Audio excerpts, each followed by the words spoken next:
Hello guys, in the last lecture we have covered semaphores, basic understanding of semaphores, how they work and what are the types of semaphores, counting and binary semaphores, and after that we just understood how these semaphore can be used for synchronization purpose, right? Okay, let us start. Now we will understand the classical problem of synchronization, which uh, which are used to test the newly designed solution for critical section problem. Right. So we have numerous synchronization problems whenever we are dealing with cooperating processes or at the time of process synchronization. We need we need to develop some algorithm so that we can synchronize cooperating processes in their activity, right? So these are the classical problem of synchronization we have, which are used to test every newly proposed synchronization scheme, right? So some of them are, we will understand these three only. There are many, but we will understand only three most popular one, which generally used to test the solution for critical section problem, right? Any synchronization scheme. So we have our producer consumer problem, or sometimes we refer it bounded buffer problem.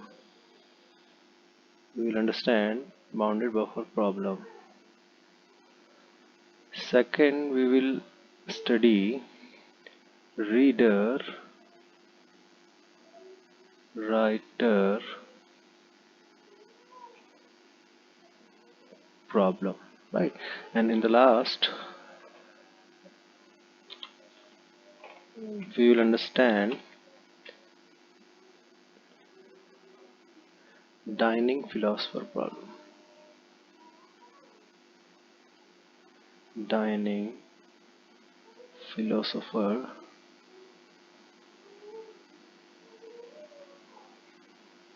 problem. So we will discuss these three type of classical problem of synchronization one after another, and first we try to understand these problem first, and then we'll understand the solutions provided for these problems using semaphore only, right? Okay, now let us start with our first problem, which is producer consumer problem or bounded buffer problem, right? So as we discussed already in the previous cases, when we are discussing cooperating processes or concurrent processes, we already understood the problem of producer consumer problem, right? So we will not go into the detail of this problem. We will just understand the basic concept of the problem, right? So the problem is simply that there will be two processes. One is referred as producer process, and second will referred as consumer process, right? And these two processes has their independent task over a common shared buffer.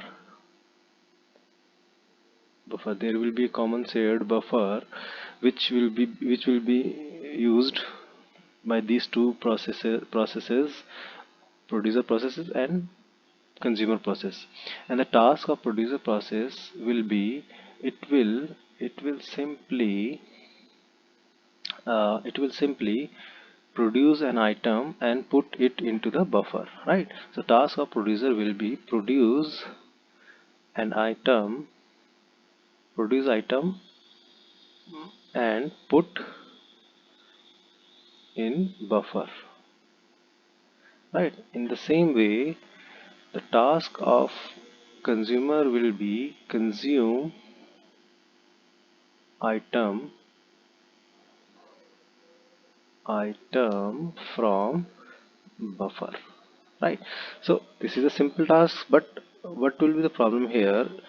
Problem will happen when producer will when producer is try to produce item when the buffer is full, then there will be overflow condition, right? In the same way, the problem occurs when consumer will try to consume item when the buffer is empty. This will create the problem of underflow. So in this problem, producer consumer problem, we want simply that this underflow and overflow condition must be rejected or avoided, right?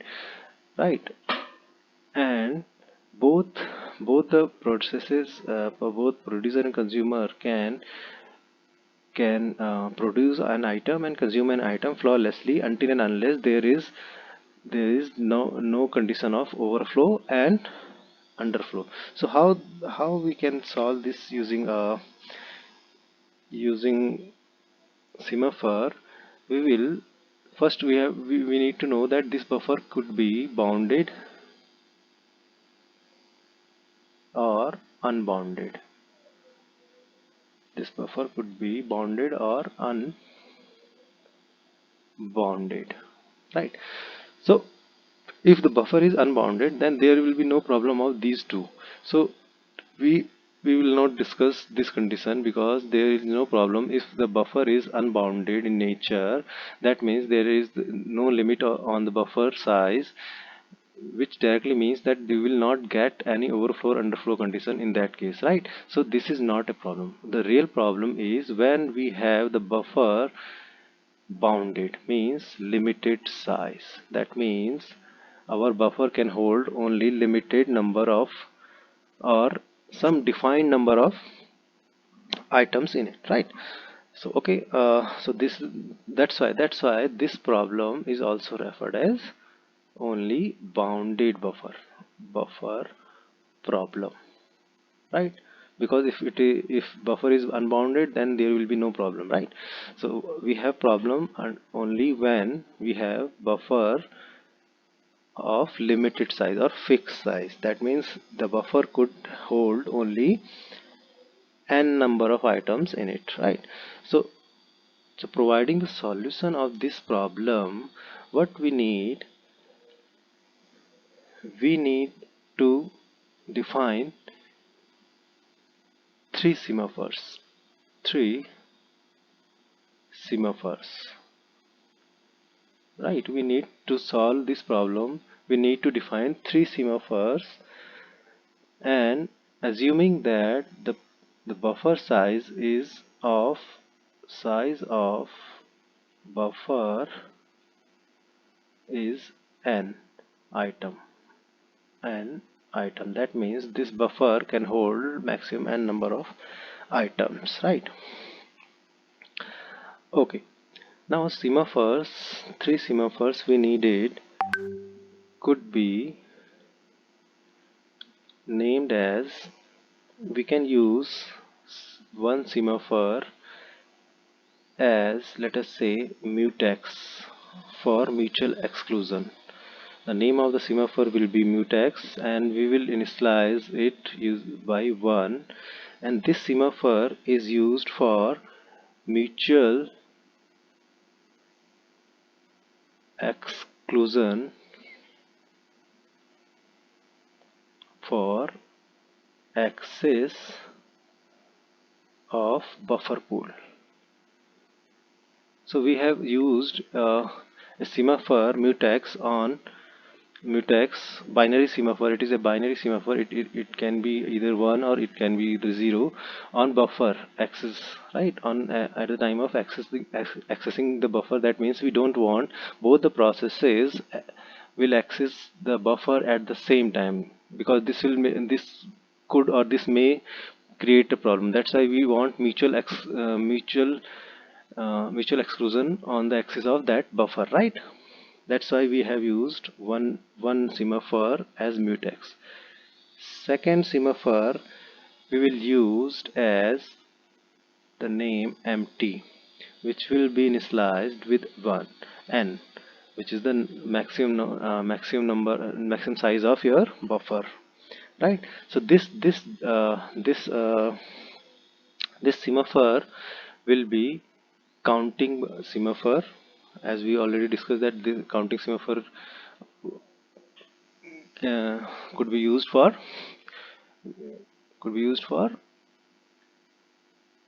resource allocation, right? Proper resource allocation, right? So that's why we have used counting semaphore empty and full here. And empty will define the counting will define the or will count the number of empty buffer, right? And in the third we can use full. This is also a counting semaphore which will be initialized with 0, right? Which will count number of full buffer,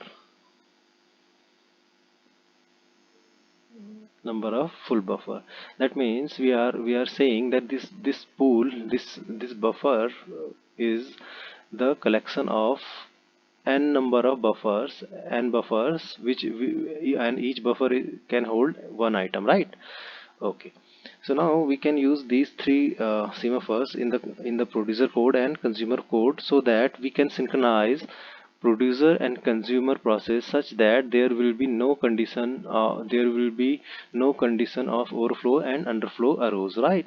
So for that, what we can do, we can simply say that producer will check for the fullness of the buffer first before producing an item, and in the same way the consumer will check emptiness of the buffer for before consuming an item.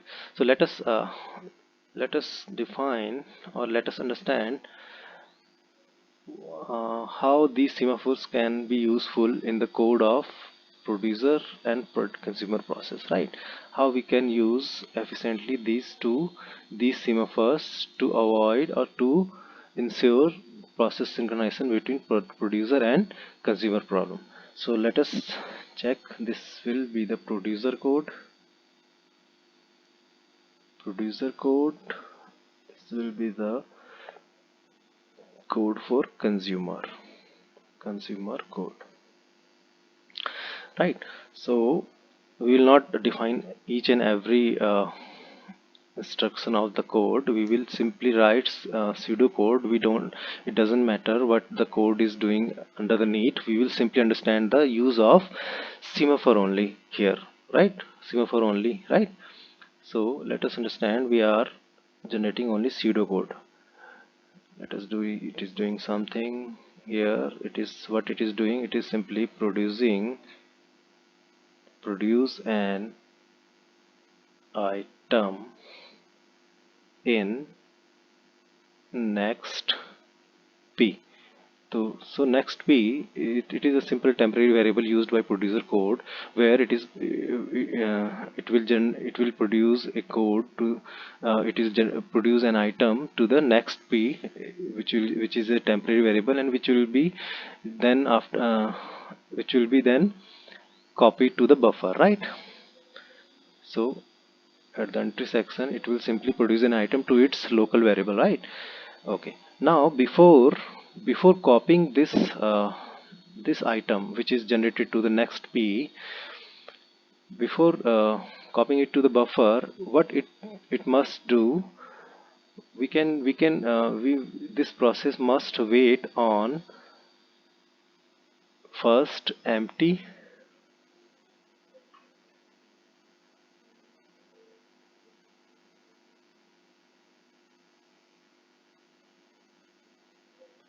right, and then it must wait on next semaphore mutex.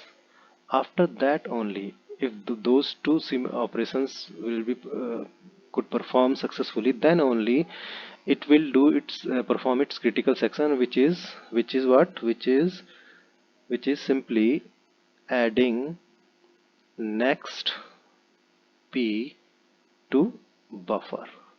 So this is the critical section of the producer, right? Remember it.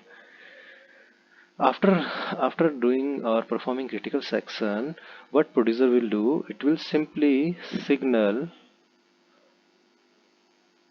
semaphore mutex as well as semaphore full, and then only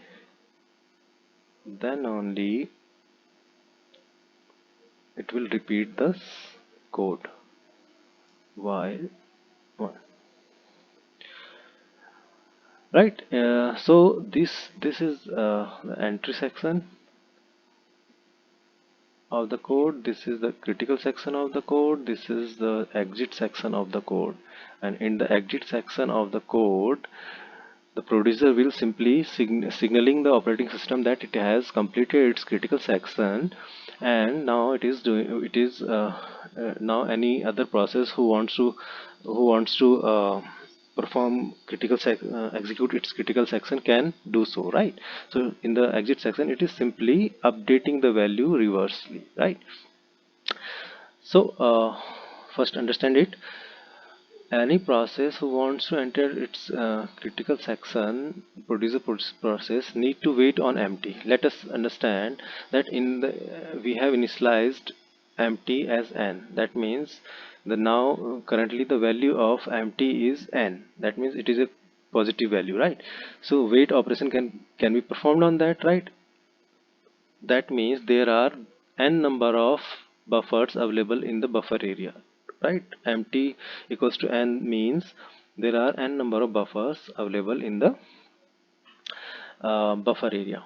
Okay, and after successful execution of this first wait, then this producer process need to check that our buffer is in use or not, either whether our consumer is using it or not. If consumer is using it, it needs to wait. It need not to produce an item. If it is not used by, if the buffer is not used by consumer process at that time, it may it could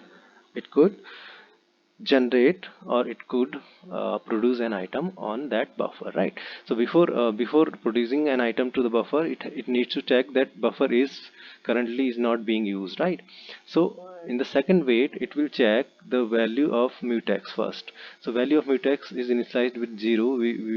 We are considering that at the initialization phase we have already set mutex to the 1. That means if the mutex is 1, that means consumer process is not using it, so it is free to use uh, buffer by producer process. So for mutex value it will get 1, so that's why wait can be performed. See, remember, in the wait, what we were doing, in the wait it will test the value for positive value, that test the semaphore value for positive value, right?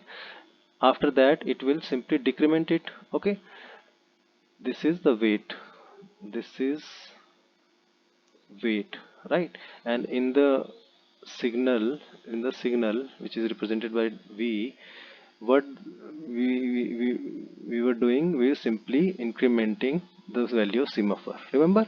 So producer will get positive value for the both. It will simply just add the next value. That means it will simply get into the its critical section where it will add item to the buffer, and after adding the item to the buffer, it will simply signal the mutex. Signal the mutex means it will release the mutex, means mutex we are using for buffer, access of buffer. That's why it will signal the operating system that it has used buffer. Now if anyone wants to anyone or consumer process wants to use buffer, it can do so. So it will simply increment it. Here it is incrementing the mutex value. So here it has mutex value gone to 0 from 1. Now here it is reversing. It is updating from 0 to 1, right? So it will increase the value of mutex, and at the last it will signal full value. That means why it is signaling full, why it is not signaling empty? Simple reason is that simply if it has produced an item, let us say it has produced x here, right? So what is happening? The number of full buffer and number of empty buffer has been changed now.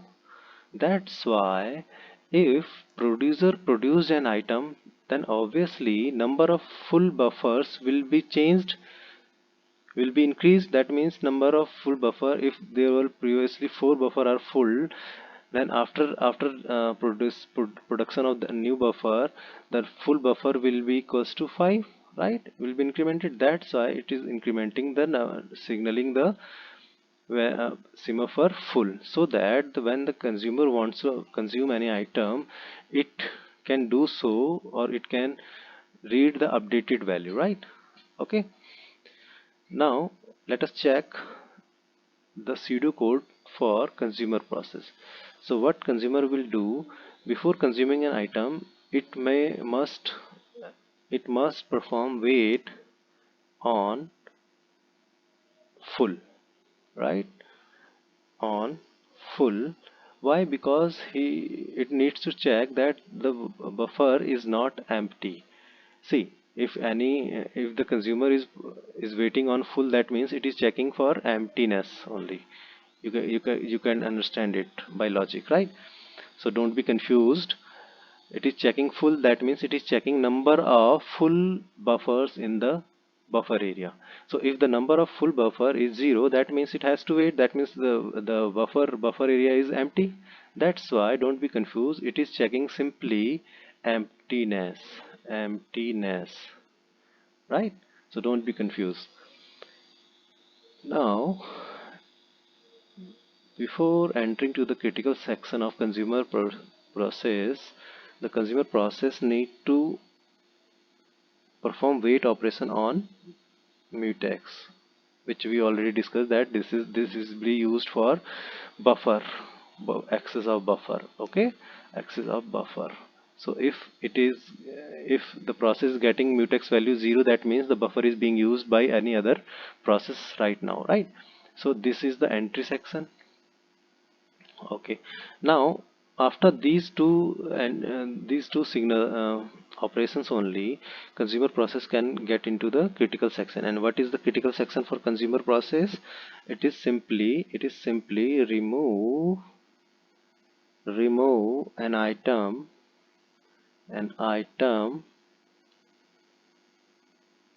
from buffer to next C.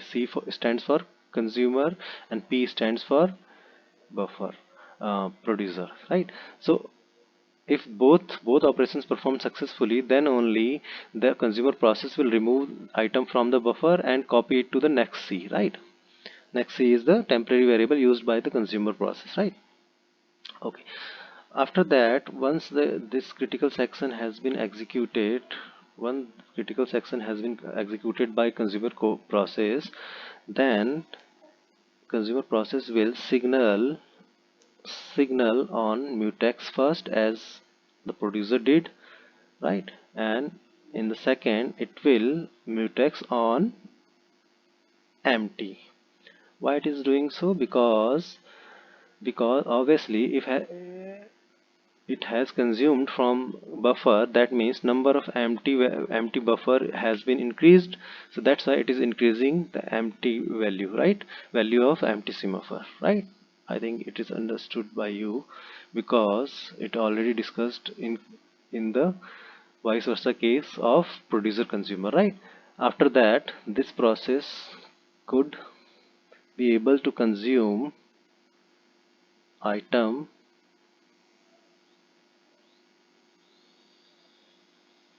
in next C, right? And after that, we can repeat the code.